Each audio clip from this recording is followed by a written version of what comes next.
देवीची। अशा प्रकारचं हे कालीजी देवस्थान हे कालीजी देवी म्हणून या ठिकाणी नावारूप आलेलं आहे।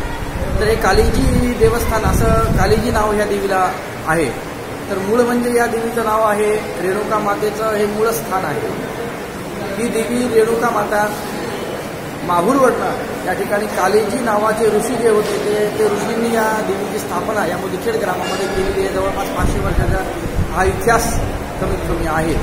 तेव्हापासून या देवी या ठिकाणी विराजमान आहे, भक्तांचे मनोरथ पूर्ण करते, अनेक प्रकारच्या लोकांना दृष्टांत देते आणि त्यांचं जे काही कार्य आहे ते पूर्ण होते। या ठिकाणचा एक विशेष म्हणजे देवीला प्रदक्षिणा केल्याने भक्तांच्या इच्छा पूर्ण होतात। काही लोक श्रद्धाळू लोक भक्त लोक नारळ बांधतात, आपली इच्छा पूर्ण झाल्यानंतर त्यांची जे काही इच्छा कामना आहे त्यानुसार ते देवीचं नमस बोलून पूर्ण करतात। अशा प्रकारचे आणि अलोट प्रकारचे नवरात्रामध्ये गर्दी या ठिकाणी होते मुदखेड ग्रामामध्ये।